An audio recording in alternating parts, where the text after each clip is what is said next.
ഇഷ് ഹൈസ അൻസു. ഇത് ഞാൻ പഠിപ്പിക്കുന്നത് A1 നമ്മൾ അക്യൂസാറ്റീവ് ഡാറ്റീവ് പ്രപ്പോസിഷനെ കുറിച്ച് പഠിക്കുന്നുണ്ട്.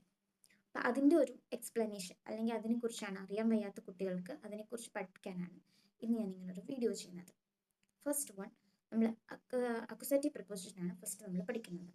ഈ അക്യൂസാറ്റീവ് പ്രപ്പോസിഷൻ എന്ന് പറയുന്നത് 6 എണ്ണമാണ് ഉള്ളത്. അത് പെട്ടെന്ന് ഓർത്തിരിക്കാൻ വേണ്ടിയിട്ട് നമുക്ക് അതിനൊരു എളുപ്പ വഴിയുണ്ട്.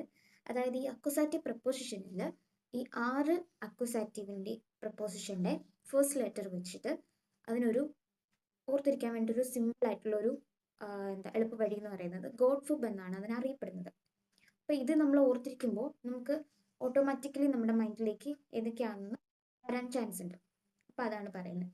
അപ്പോൾ ഗോഡ് ഫുബിൻ്റെ G എന്ന് പറയുന്നത് ഗേഗൻ, O എന്ന് പറയുന്നത് ഓനി, D എന്ന് പറയുന്നത് ഡുർഷ്, F എന്ന് പറയുന്നത് ഫ്യൂർ, U എന്ന് പറയുന്നത് E എന്ന് പറയുന്നത് ബിസ്. ഇങ്ങനെ 6 പ്രപ്പോസിഷനാണ് അക്യൂസാറ്റീവ് കേസിൽ ഉള്ളത്. അപ്പോൾ ഫസ്റ്റ് വൺ ഗേഗൻ എന്ന് പറയുന്നതിന് 2 അർത്ഥങ്ങളാണ് ഉള്ളത്. അപ്പോൾ ഒന്നാമത്തെ അർത്ഥം എന്ന് പറയുന്നത് എഗെയിൻസ്റ്റ്, രണ്ടാമത്തെ അർത്ഥം എന്ന് പറയുന്നത് ടുവേർഡ്സ്. ഈ ടുവേർഡ്സ് എന്നത് സമയത്തെ കാണിക്കാൻ വേണ്ടിയിട്ടാണ് അവിടെ കൊടുത്തിരിക്കുന്നത്. അപ്പോൾ ഇതിന് 2 എക്സാമ്പിൾസ് പഠിക്കാം. ഫസ്റ്റ് വൺ എഗെയിൻസ്റ്റ് എന്നുള്ള മീനിങ് വെച്ചിട്ട് ഒരു എക്സാമ്പിൾ പറയുകയാണെങ്കിൽ ഇഷ് സ്പ്രെഹെ ഗേഗൻ ഈൻ, ഐ സ്പീക്ക് എഗെയിൻസ്റ്റ് ഹിം, ഞാൻ അവനെതിരെ സംസാരിക്കുന്നു എന്നാണ് അതിന് അർത്ഥം വരുന്നത്. അപ്പം അതെന്താ എഗെയിൻസ്റ്റ് എന്നുള്ള മീനിങ് വെച്ചിട്ടാണ് ഇവിടെ ഗേഗൻ യൂസ് ചെയ്യുന്നത്. ഓക്കെ, ഇനി രണ്ടാമത്തത് എന്ന് പറയുന്നത് ടുവേർഡ്സ് ആണ്. ടുവേർഡ്സിനെ കുറിച്ചുള്ള ഒരു എക്സാമ്പിൾ എന്ന് പറയുമ്പോൾ നമ്മൾ മൈനെ മുട്ടർ കോംറ്റ് ഗേഗൻ ഫിയസെയിൻ ഉവർ എന്നാണ്. അക്യൂസാറ്റീവിൻ്റെ പ്രപ്പോസിഷനിലെ ഗേഗൻ്റെ രണ്ടാമത്തെ ഇത് ടുവേർഡ്സ് എന്നുള്ള ഒരു മീനിങ്ങിൽ നമ്മൾ എക്സാമ്പിൾ പറയുന്നതാണെങ്കിൽ മൈനെ മുട്ടർ കോംറ്റ് ഗേഗൻ ഫിയസെയിൻ ഉവർ, my mother comes around 2 PM എന്നാണ് അതിന് മീനിങ് വരുന്നത്. അപ്പം അതെന്താ ടുവേർഡ്സ് എന്നതിനുള്ളത്, അതായത് ഉച്ചയ്ക്ക് 2 മണി ആകുമ്പോഴേക്ക് അമ്മ എത്തും എന്നാണ് അത് അർത്ഥമാക്കുന്നത്. ഓക്കെ, അപ്പം അടുത്ത സെക്കൻഡ് പ്രപ്പോസിഷൻ എന്ന് പറയുന്നത് ഓനി. ഓനി എന്ന് വെച്ചാൽ എന്താ വിത്തൗട്ട്, വിത്തൗട്ട് എന്നാണ് അതിൻ്റെ മീനിങ്. അപ്പം അതിനുള്ളൊരു എക്സാമ്പിൾ ഗെയ്സ്റ്റ് ദു ഓനി മിഹ്, are you going without me എന്നാണത് അർത്ഥമാക്കുന്നത്. എന്ന് വെച്ചാൽ ഞാനില്ലാതെ പോവുകയാണോ എന്നുള്ളതാണ് അവിടെ അതിൻ്റെ മീനിങ് വരുന്നത്. അപ്പോൾ 2 പ്രപ്പോസിഷനെ കുറിച്ച് നമ്മൾ പഠിച്ചു. അക്യൂസാറ്റീവിന് 2 പ്രപ്പോസിഷനെ കുറിച്ച് നമ്മൾ പഠിച്ചു. ഇതൊക്കെ ഒന്നാമത്തത് ഗേഗൻ, രണ്ടാമത്തത് ഓനെ. ഇനി മൂന്നാമത്തത് എന്ന് പറയുന്നത് ഡുർഷ്. ഡുർഷ് എന്ന് വെച്ചാൽ ത്രൂ, ത്രൂ എന്നാണ് അതിൻ്റെ മീനിങ്. ഡുർഷിൻ്റെ ഒരു എക്സാമ്പിൾ ആണെങ്കിൽ ഇഷ് ലവ് ഫേ ഡുർഷ് ഡേൻ വേക്ക്, I walk through the way, ഞാൻ വഴിയിലൂടെ നടക്കുന്നു. ത്രൂ ദ വേ, വഴിയിലൂടെ നടക്കുന്നു എന്നാണ് അതിൻ്റെ അർത്ഥം. ഒന്നുകൂടെ പറയാം.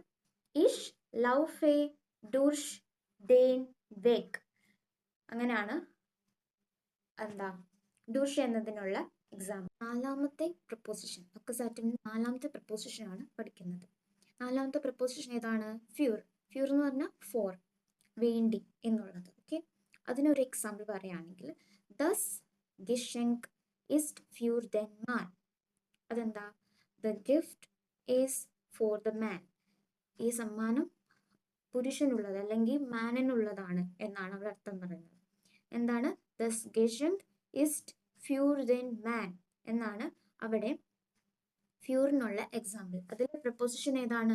ഫ്യൂർ, ആർക്ക് വേണ്ടി എന്നുള്ളത്. ഓക്കെ, മാനിന് വേണ്ടിയുള്ളതാണ്. അതിനെ കാണിക്കാൻ വേണ്ടിയിട്ടാണ് അവിടെ ഫ്യൂർ എന്ന് നമ്മൾ കൊടുത്തിരിക്കുന്നത്, ഒരു പ്രപ്പോസിഷൻ കൊടുത്തിരിക്കുന്നത്. ഓക്കെ, ഫ്യൂർ means for. Okay, next fifth preposition എന്ന് പറയുന്നത് 2 അർത്ഥങ്ങളുണ്ട്. നമ്മൾ മുമ്പ് ഗേഗൻ പഠിച്ചപ്പോൾ 2 അർത്ഥങ്ങളുണ്ടായിരുന്നു. അതുപോലെ ഉമ്മിനും 2 അർത്ഥങ്ങളാണ് ഉള്ളത്. ഫസ്റ്റ് വൺ അറ്റ്, അറ്റ് എന്നുള്ളതും സെക്കൻഡ് വൺ എറൗണ്ട് എന്നുള്ളതുമാണ്. അപ്പം നമ്മൾ ഫസ്റ്റ് വൺ എറൗണ്ട് എന്നുള്ള മീനിങ് വെച്ചിട്ട് ഏത് എക്സാമ്പിൾ ആണ് നമുക്ക് നോക്കാം. ദി കാറ്റ് സേ ലോഫ്റ്റ് ടിഷ്, എന്താണ് the cat runs around the table, പൂച്ച മേശയ്ക്ക് ചുറ്റും ഓടുന്നു എന്നാണ് അവിടെ അർത്ഥം വരുന്നത്. എന്താണ് ഫസ്റ്റ് എറൗണ്ട് എന്നുള്ള വരുന്ന എറൗണ്ട് എന്നുള്ള ഒരു മീനിങ് വരുന്ന കാണിക്കുന്ന ഏതാണ്?